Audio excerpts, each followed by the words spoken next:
Good evening, Bahamas. Coming up tonight on our news. The Bahamas Contractors Association weighs in on the Baha Mar Claims process. Union executives say residents can expect more blackouts. That story straight ahead. The Red Cross continues efforts to help residents fight and prevent the Zika virus. That story straight ahead. Dr. Dwayne Sands is pushing for abortions to be fully legalized. That's coming up straight ahead.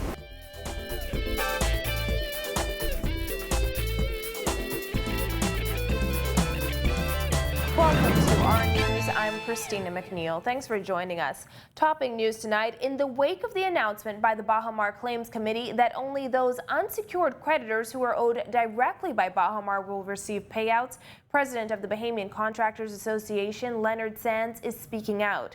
He says those contractors may have to approach things from a different angle. Dana Smith reports. Sands said it's unfortunate and disheartening that not every unsecured creditor will be getting paid. He suggested those owed by China Construction America get their money through arbitration. The committee responsible for overseeing the payout of claims to Baha Mar's employees and creditors said in a notice this week it will begin the process of paying them in substantial part or in full as early as this month. However, not every contractor associated with the Baha Mar project will be getting paid. Only creditors who are owed money by a Baha Mar company are eligible. Those owed by China Construction America are not. I think it would be prudent for them to look at arbitration, but as I mentioned before, arbitration is a part of the contract which all contractors have with CCA. So it would not be unusual for them to mention it and to then have CCA engage them through this process that is available. Sands explained this latest notice leaves room for uncertainty, as he was hoping every Bahamian contractor would get the monies they are owed. And I think that's a bit unfortunate. I would hope that the next step after this process is finished, it will be similar where now all the persons who are owed by CCA, there's a process for them similar to this. But at this point in time, we simply do not know. Sands said there's a bit of disappointment in the process. He said contractors were hoping it would have been a lot more straightforward rather than having to go through all these hoops. What we would want, though, is as much candor as possible. I mean, be very, very honest to Bahamian contractors and the persons involved. Will they get paid? If they're not going to get paid, then tell us how that process is going to work, or we could just start all over and do something different. He said although larger contractors may have experience with such processes, the smaller firms may be overwhelmed. But a guy who's a smaller guy who would have done something as small as been a labor contractor, who's probably only owed $1,500 a week for 10 weeks, that's a small contract in the scale of things. He's not used to this level of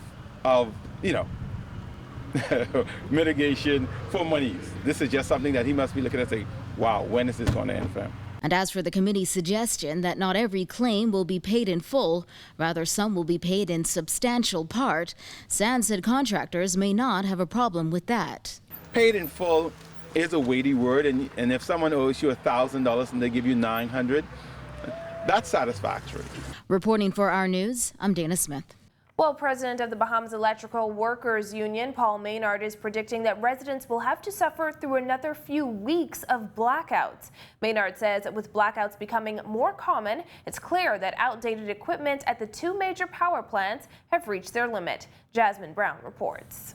Maynard says teams at BPL have been working around the clock to minimize the blackouts. However, he says there's only so much they can do with what they have. I keep saying, we change the fuel and change the equipment, BZ will be fine. That's what we need to do. It's come to this. Maynard says while many are hoping the situation will get better, he believes that's nearly impossible using the equipment at the Blue Hills and Clifton Pair power plants. It's been put off for years and years and years and years, and then when things happen, you just can't put it off anymore. That's the point we had. We got to do it. We have to. That's correct. We are at the end of the line, and we need to do something and quick to alleviate the situation. Last year, Deputy Prime Minister Philip Davis said the power company requires a capital investment of at least $450 million over the next 5 years.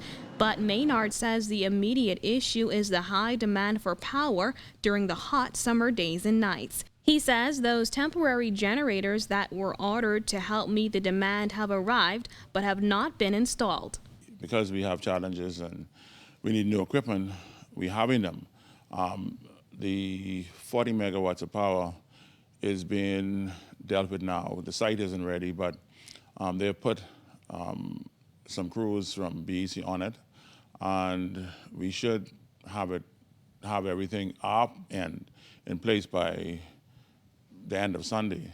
Maynard says he currently has a team working to get that done by the weekend. Reporting for our news, I'm Jasmine Brown.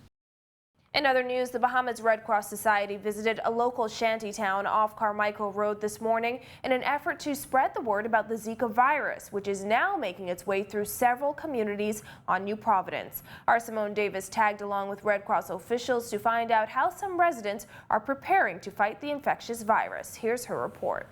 A community known as Bahamas Blackouts was on the agenda today as Red Cross officials went door to door to help educate those residents on how they can prevent contracting the virus. So we also ask you to wear long clothing and to turn over any waters that are open. Okay. Red Cross officials asserted that communities like this shanty town are particularly vulnerable and prone to the Zika virus because of the state of the environment. The aim is to ensure residents have access to information on Zika prevention. Residents we spoke to today said they fear that the Zika virus would eventually make it to their community. I hear that, but I ain't see that yet, but I hear that. But since I hear that, I hear all kind of precaution reduce to make to try to get it. So na protéger tête nous ensemble. So l'input conseil pour l'autre. Actually, we keep following the advices that are given about how to fight Zika, and we each one teach one, so we could stay healthy. Officials handed out flyers and packets containing condoms and mosquito coils. One shantytown resident said she has young children and has been relying on insect repellent to help fight the bite.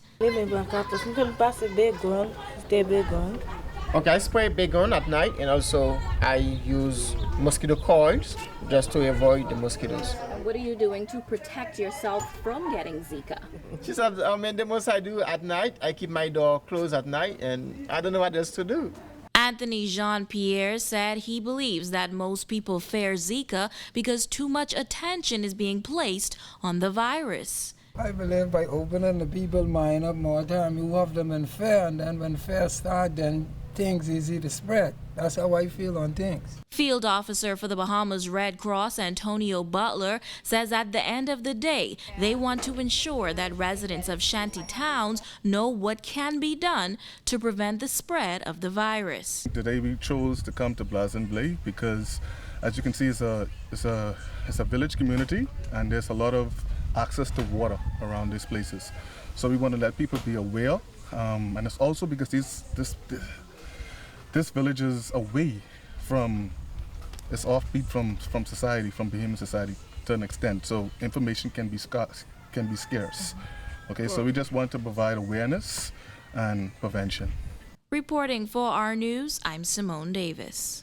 And Free National Movement Senator Dr. Dwayne Sands says it is time for Bahamian society to step into the 21st century and have necessary discussions about topics that are continuously seen as taboo, including abortion.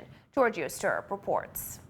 Despite being heavily criticized for his position on abortions, F&M Senator Dr. Dwayne Sands is not backing down from the sensitive subject. Abortion is only lawfully permitted in the Bahamas under specific circumstances relating explicitly to the preservation of the mental and physical health of the woman and to save the life of the woman. Sands says while he does not think that abortion should be encouraged as the first choice for women, it is a subject that is being ignored while women resort to drastic measures to get rid of unwanted pregnancies. While the image of a coat hanger abortion is one that is hopefully totally in the past, the idea that a young woman could be permanently harmed or have her reproductive capabilities destroyed because she cannot access a safe abortion if she chose is something that I think is unacceptable in 2016, even in the Bahamas.